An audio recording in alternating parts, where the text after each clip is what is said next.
Hello friends, कैसे हैं आप सब। आई होप आप सभी अच्छे हैं, खुश हैं। आज हम बात करेंगे एक ऐसी क्रिया के बारे में जिसके लाभ एक नहीं हजारों करोड़ों हैं।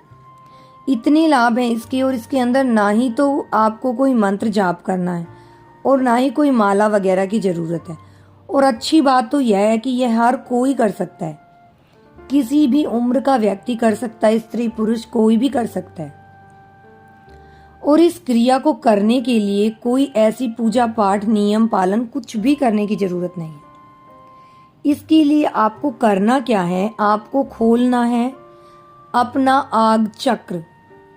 जी हाँ, जिसे हम थर्ड आई भी कहते हैं। आग चक्र को खुलते ही जो आप चाहोगे वो तुरंत होगा। वैसे तो आज्ञा चक्र को खोलने की बहुत सारी विधियां हैं, लेकिन हम आपको सबसे सरल विधि बताएंगे। आज्ञा चक्र को खोलने की सबसे पहले बात करते हैं कि इसे आज्ञा चक्र क्यों कहा जाता है। हमारे शरीर में जो 7 चक्र होते हैं, उन 7 चक्रों में से छठे स्थान पर जो चक्र होता है उसको कहते हैं आज्ञा चक्र। और इसी को 10वां द्वार, तीसरा नेत्र भी कहा जाता है।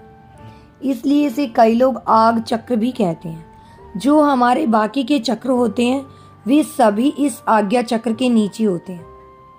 यहीं से आज्ञा दी जाती है उन सभी को, यानी कि आप आज्ञा चक्र को इन सब का राजा कह सकते हैं।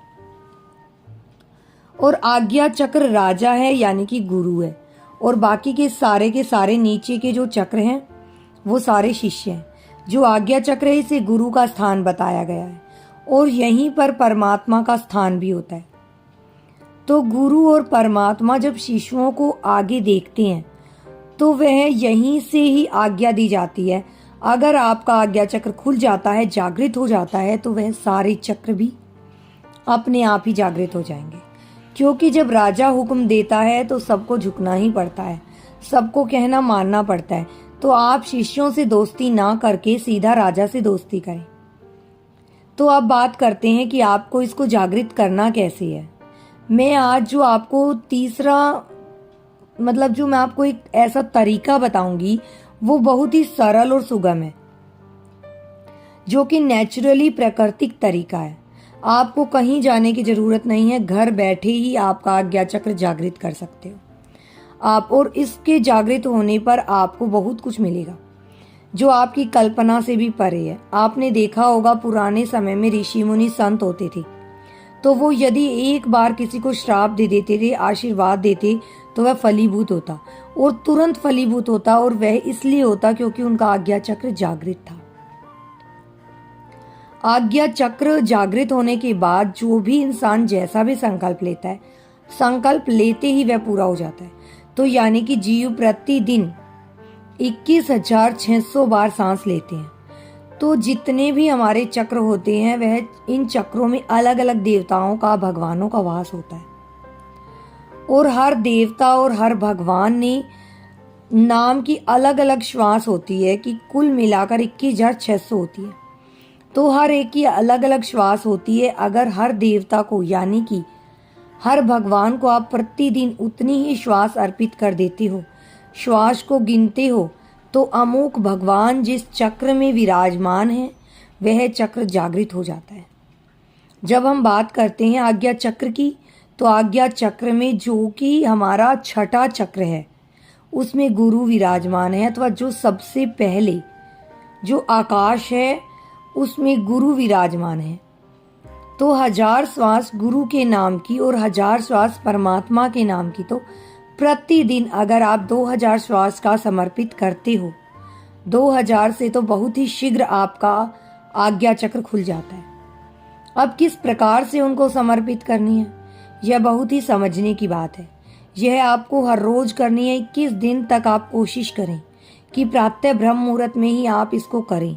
अगर आपका मुंह ठीक नहीं है तो आप एकांत में बैठ जाएं, और आप बिल्कुल सीधा बैठकर सुष्मिता नाड़ी को, यानी कि रीढ़ की हड्डी को सीधा रखना है।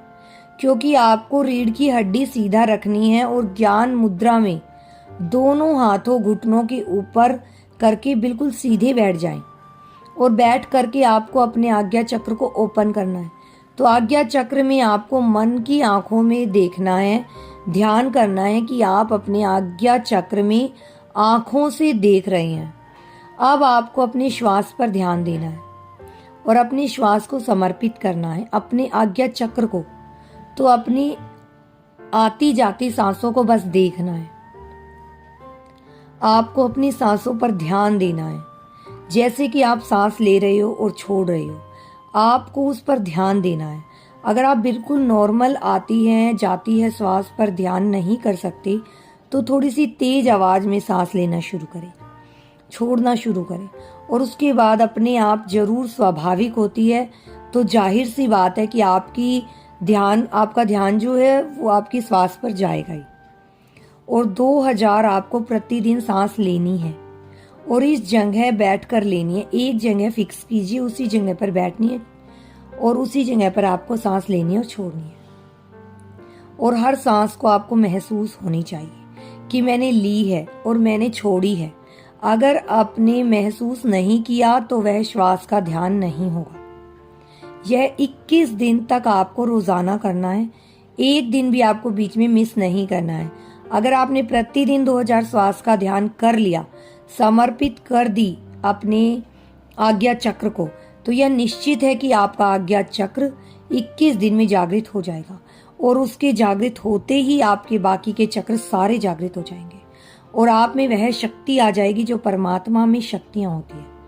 आप जो चाहोगे वो कर सकते हो। इसके बाद अगर आपकी कोई भी विश होगी तो आप उसे पूरा जरूर कर पाएंगे, क्योंकि आपके पास वह शक्तियां हैं, वह ताकत है। इसलिए आप इसे ट्राई करके जरूर देखना। उम्मीद करती हूँ आपको जैसे मैंने बताया वैसे आप ले पाएंगे, वैसे आप श्वास को लेंगे, छोड़ेंगे, अपने आज्ञा चक्र को जागृत करेंगे। तो दोस्तों, अगर आपको इसमें क्या क्या लाभ मिले यह आप पता चला सकें तो मुझे जरूर बताना। मिलते हैं नेक्स्ट वीडियो में, तब तक के लिए बाय बाय।